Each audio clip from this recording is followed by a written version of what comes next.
Joining us now, former California Senator Barbara Boxer, whose Senate seat Kamala Harris won in 2016 after Senator Boxer retired, and former chief strategist for the Bush-Cheney 2004 presidential campaign, and MSNBC senior political contributor Matthew Dowd. All right, so we've been talking about what we're seeing online. I want to play a little bit of what we saw from Kamala Harris back when she was a senator, and this is why she was propelled to make a run for the White House initially back during the 2020 race.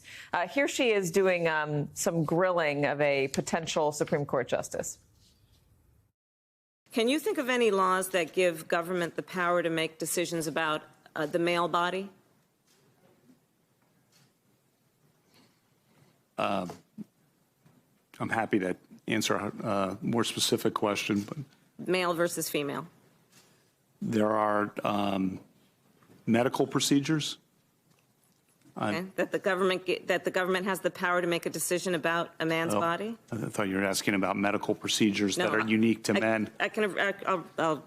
I'll repeat the question. Can you think of any laws that give the government the power to make decisions about the male body? I'm not thinking of any right now, Senator. So that was Justice Kavanaugh was confirmed after that, and then he was one of the ones who voted to overturn Roe v. Wade. This is her talking to him about abortion. She's going to be running on abortion, Senator. How effective can she be?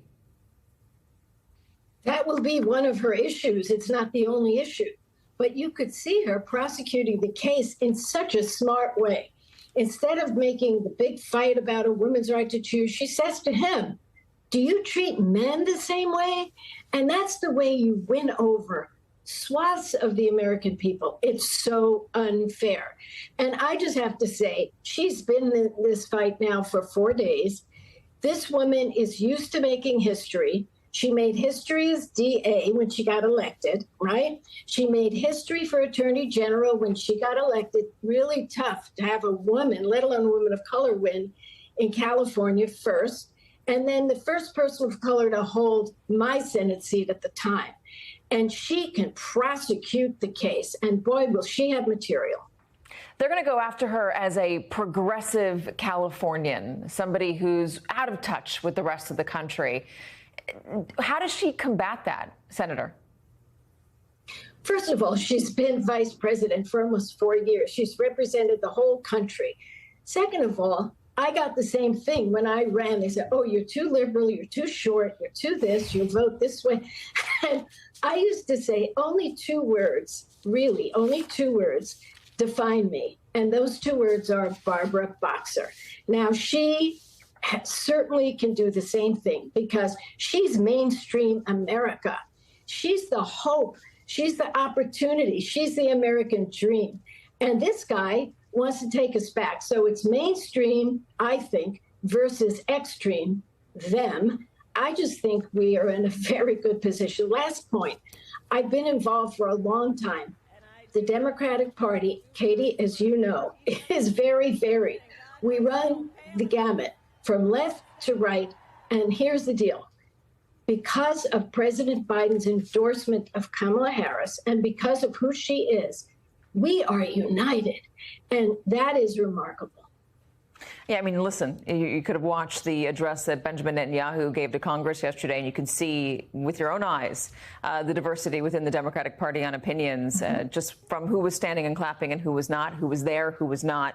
The weaknesses, though, that Kamala Harris is going to have to overcome, we mentioned them at the top of this hour. She's not polling so well with independents quite yet, not with moderate voters, not as well as President Biden was, and not with voters who are persuadable. Matthew, what does she need to do to get those groups of voters, and what do you see her biggest challenge being? Well, first, a slight tutorial for people on polling. A lot of people don't know how polls change and in what order they change in. What happens first when you introduce a sort of a change in the environment is enthusiasm changes first, and that's already happened with her. I mean, you could see it by the numbers, you could see it by everything. So enthusiasm is fundamentally adjusted. The next thing that changes is favorability of the candidate. And there's a New York Times poll out in the last 30 minutes that shows her favorability numbers have gone from net -19 to net -3 in 2 weeks. And so that's a fundamental change. And the final thing that changes is ballot. And I think what she's at such a unique position now because she enters the race at a point in time where Donald Trump is at his highest level. It's in the aftermath of the Republican convention, in the aftermath of Biden's debate performance, and in the aftermath of an attempted assassination. It's Donald Trump's highest moment. And as of right now, Donald Trump at his highest moment leads her by 1 point. The question that's been nagging me, and I wonder this, and maybe we'll find this out in November, is do campaigns need to be as long as they've been? We've had these 2-year campaigns. I wonder, is it going to be an advantage for her to not have so much time for people to get tired of her message, to get tired of the freedom song, to get tired of the memes, not so much opportunity for her to stumble? Is the lack of extended exposure potentially a good thing, Matthew? Yes, I think it's absolutely a good thing. I think people are tired. They're tired of politics. They're tired of the constant conversation. They're tired of political ads. In 2004, when I was doing the Bush campaign, we discovered at the end of the campaign, political advertising has very, very little effect because it washes over people and they're tired of it. And I know your previous conversation about her being outspent right now, it's actually the best point in time for her to be outspent. We're about to enter into the Olympics. So that's going to take a block of time that's just going to be wiped out. Most people do not want to watch political advertising during the patriotic Olympics in the course of this. She comes out of the Olympics, goes into a convention with a new VP, and then walks out of that with basically 75 days left in the course of the campaign. So a short campaign with a new candidate who arrives on the scene. I think it's actually the most perfect moment for her in this race, for it to be short and for the timing of it to exist where it does in this summer heading into the fall. You're also making a very good argument for taking a vacation for the next 2 weeks. Bingo. Matthew Dowd, Senator Boxer, that's going to be me. Thank you so much. I appreciate it.